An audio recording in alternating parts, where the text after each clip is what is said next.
नमस्कार, आप देख रहे हैं दैनिक साथी हरियाणा। साथियों, प्रधानमंत्री नरेंद्र मोदी के जन्म दिवस से लेकर महात्मा गांधी जी की जयंती तक सेवा पखवाड़े के तहत देश भर में भाजपा के तमाम बड़े नेता फील्ड में हैं। इसी कड़ी में गुरुग्राम सांसद केंद्रीय मंत्री राव इंद्रजीत सिंह व स्वास्थ्य मंत्री आरती सिंह राव ने खोलगांव में पहुंचकर स्वस्थ नारी सशक्त परिवार के तहत मेगा निःशुल्क सरकारी स्वास्थ्य शिविर का शुभारंभ किया और लोगों को मिल रही स्वास्थ्य सेवाओं का जायजा भी लिया। इसके बाद स्वास्थ्य मंत्री व केंद्रीय मंत्री राव इंद्रजीत सिंह मीडिया से रूबरू हुए। राव ने पीएम मोदी द्वारा लाल किले की प्राचीर से जीएसटी सुधार को विकसित भारत की दिशा में मील का पत्थर बताया। वहीं बताया कि कब से एम्स में ओपीडी शुरू हो रही है। वहीं दिल्ली सरायकाले खां से गुरुग्राम, मानेसर, धारूहेड़ा, बावल व नीमराना तक जाने वाली आरआरटीएच यानी रैपिड मेट्रो पर भी राव ने बताया कि किस तरह से ये लाइन शुरू होने के बाद इसको रेवाड़ी से भी जोड़ने के प्रयास किए जाएंगे। हालांकि यह भी कहा कि अभी तक इस पर कोई चर्चा नहीं हुई है। वहीं राव ने पहली बार गुरुग्राम में आयोजित होने वाले सीएम सैनी व पूर्व सीएम खट्टर के कार्यक्रमों से दूरी पर भी जवाब दिया। राव ने स्पष्ट किया कि किसी तरह का कोई मनमुटाव नहीं है। भारत सरकार में मंत्री होने के नाते कई बार पहले से ही व्यवस्थाएं रहती है, जब समय होता है तो आता हूं। वहीं स्वास्थ्य मंत्री आरती सिंह राव ने कहा कि लाडो लक्ष्मी योजना महिलाओं के सशक्तिकरण में सबसे बड़ा कदम साबित होगी। इस दौरान कोसली विधायक अनिल यादव, बावल विधायक डॉक्टर कृष्ण कुमार, जिला अध्यक्षा वंदना पोपली, सीएमओ डॉक्टर नरेंद्र दहिया व जिला प्रमुख मनोज यादव व उप प्रमुख प्रतिनिधि अनिल रायपुर सहित अनेक जनप्रतिनिधि व स्वास्थ्य विभाग के अधिकारी मौजूद रहे। लगाया क्या है और क्या मैसेज देना चाहते हैं इसके बारे में? जी, आप सभी जानते हैं कि हमारे माननीय प्रधानमंत्री जी का जन्मदिन था 17 अक्टूबर को, और 2 अक्टूबर जो महात्मा गांधी जयंती है उस वक्त तक हमारा एक शिविर लगा हुआ है स्वास्थ्य का, जहां हम चाहते हैं कि स्वास्थ्य नारी सशक्त परिवार रहे, सेवा पखवाड़ा बना हुआ है। और उसी के तहत हम महिलाओं के लिए और बच्चों के लिए एक फ्री हेल्थ कैंप लगा रहे हैं, और उसी के लिए आज हम यहाँ पे कोर्ट में आए हैं। मैम, आपकी सरकार कल से लाडो लक्ष्मी ऐप योजित, आप भी एक महीना क्या मैसेज देंगे और क्या? जी, बहुत ही बढ़िया स्टेप है। मैं सोचती हूँ हरियाणा सरकार की तरफ से एक लाडो लक्ष्मी जैसा एक बहुत ही बढ़िया प्रोग्राम आ रहा है, जहाँ महिलाएं जो भी आई थिंक 1 लाख से कम जिनके परिवार की इनकम है, उसमें जो लड़कियां हैं उनको पैसे मिलेंगे। बहुत ही बढ़िया काम। हेल्थ कैंप में पहुंचे, किस तरह की व्यवस्था है और क्या मैसेज है? सेवा पखवाड़ा है हमारा, प्रधानमंत्री का आइडिया, सशक्त नारी सशक्त परिवार। थोड़ा हाथ थोड़ा पीछे थोड़ा साइड पर। तो उसके तहत सारे देश के अंदर इस तरह की ये एग्जीबिशन नुमाइशें, एजुकेशन एजुकेटेड है बंदा या महिला, उसका परिवार किस चलेगा, स्वस्थ महिला उसके बच्चे भी ठीक रहेंगे, उसके आगे भी ठीक है। तो उसी के दौर के ऊपर सबकी ड्यूटी से भी है, और हमारे यहाँ रेवाड़ी का इवैल्यूएशन भी हो जाएगा कि हमारा हेल्थ विभाग कैसा चल रहा है। तो वो क्या जीएसटी को लगातार आप व्यापारियों के बीच में करते हैं, क्या मैसेज देंगे जीएसटी को लगातार, क्योंकि बड़ा कहीं ना कहीं पूरी भाजपा मैदान में? देखो, मैं बताऊँ आपको, जीएसटी का आप याद करो कि हमारी सरकार आई थी 14 के अंदर, उसके बाद ये फैसला किया गया कि जगह जगह टोल टैक्स, चूनियाँ, बटन टैक्स बहुत ज़्यादा हो जाते हैं। तो अगर हम एक मुल्क हैं तो एक टैक्स होना चाहिए। 1 नेशन 1 टैक्स के तहत प्रधानमंत्री ने ये जीएसटी लागू करवाई थी।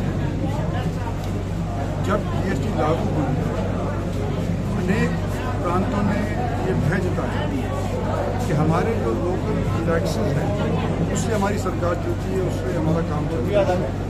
अगर आप एक टैक्स लगा देंगे तो हमारे पास कमी पड़ जाएगी पैसों की। तो उस टाइम के ऊपर उन्होंने कई जगहों के ऊपर टैक्स फालतू लगवाने का प्रयास किया और लगे। तो 28% से लेकर के 13% के बीच के अंदर टैक्स लगे। अब पिछले 4, 5, 6 सालों के अंदर हमने देखा कि जीएसटी अच्छी तरह से चलना शुरू कर दी है।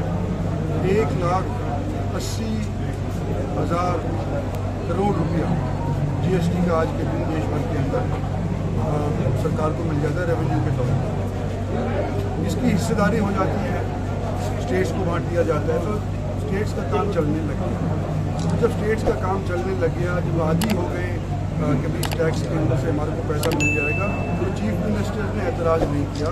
जो पहले सोच थी हमारी पार्टी की और हमारे प्रधानमंत्री, उसके तहत कि 22 तारीख से अब इन्होंने जो फैसले किए वो लागू हो जाएंगे।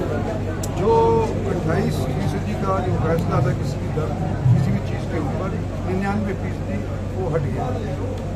जो 12% का टैक्स था GST का 99% वो भी हट गया। तो 2 टैक्स रह गए हैं। एक टैक्स है 18% का और एक टैक्स है आपके 5% का, जो कि पहलों में से 5 में 4 में से रह गए। एक टैक्स नया उन्होंने इम्पोज और कर दिया जो 40% है, वो लग्जरी गुड्स के ऊपर है या सेहत के लिए हानिकारक जो चीज़ें हैं उसके लिए है, यानी कि तंबाकू हो गया, गुटखा हो गया, यानी कि आप रोज रॉयस या लैंड रोवर खरीदना चाहते हैं तो उस पर 40% टैक्स लगेगा। तो आम जन के लिए, कंज्यूमर के लिए, हेल्थ के लिए, इन सब लोगों के लिए इसके अंदर राहत मिली है। लेटेस्ट फैसला GST का भारत सरकार ने चीफ मिनिस्टरों से मिलकर के करवाया। इससे हमारी इकॉनमी बढ़ेगी, लोगों के पास पैसा खर्च करने को फालतू अपनी जेब के अंदर आएगा और जैसे खरीदी फरोख्ती होएगी तो हमारी इकॉनमी भी तरक्की करेगी। और हम उम्मीद करते हैं कि ये दिशा हमारे को स्वस्थ भारत भी और इकोनॉमिक तौर के ऊपर भी विकसित भारत के तौर के ऊपर 2047 तक सर रैपिड मेट्रो का जिक्र लगातार कर रहे हैं और एम्स की बात करें तो कब तक रेवाड़ी को इस तरह की ये चीज़ें मिलेंगी? आप लगातार तो रेवाड़ी को तो मिल गई ना, रैपिड मेट्रो एम्स तो मिल गई। OPD हाँ, OPD मार्च तक काम चल रहा है ना, मतलब बढ़ता जा रहा है पैसा। बारिश बहुत हुई थी। हाँ, तो इसके लिए मार्च तक हमारे डॉक्टर साहब हैं शर्मा जी जो डायरेक्टर लगाए हुए हैं, वो यहीं के नादों के पास के गाँव के हैं, तो उनका मन भी है कि जल्दी से जल्दी चालू हुए। तो एक तो वो RRTS का जो मामला है वो पिछले टाइम पे हमारे बिना पता चले इस इलेक्शन से पहले RRTS को धारवेड़ा तक ही कर दिया था, मतलब कि शाहजहाँपुर बॉर्डर तक रेवाड़ी का बावल का ही काट देगा। अब प्रस्तावित है बावल से बढ़ा करके इसको बावल ले जाए, बावल से ले जा करके इसको शाहजहाँपुर और नीमराना तक, ये पहले फेज के अंदर है। रेवाड़ी का संपर्क का अभी तक जिक्र नहीं हुआ है, लेकिन एक बार ये बॉर्डर तक शाहजहाँपुर बॉर्डर तक चली जाएगी, उसके बाद रेवाड़ी के संपर्क की हम चर्चा करेंगे। सर रात आपका सीनियर मोस्ट लीडर होता है बीजेपी, लेकिन जब भी मुख्यमंत्री और खट्टर साहब गुड़गांव में होते हैं, आपका लोकसभा क्षेत्र, आप दिखाई नहीं देते उस कार्यक्रम में, क्या वजह लगती है? क्या कोई मनमुटाव नहीं, मैं भारत सरकार के मंत्री, मेरी भारत सरकार के मंत्री होने के नाते अनेक व्यवस्थाएं रहती हैं। जो भी प्रोग्राम अगर चीफ मिनिस्टर देता है, अगर मैं फ्री होता हूँ तो मैं आ जाता हूँ, लेकिन मेरी ड्यूटी कहीं और लग रही होती है तो मैं नहीं आ पाता हूँ। यही बात है।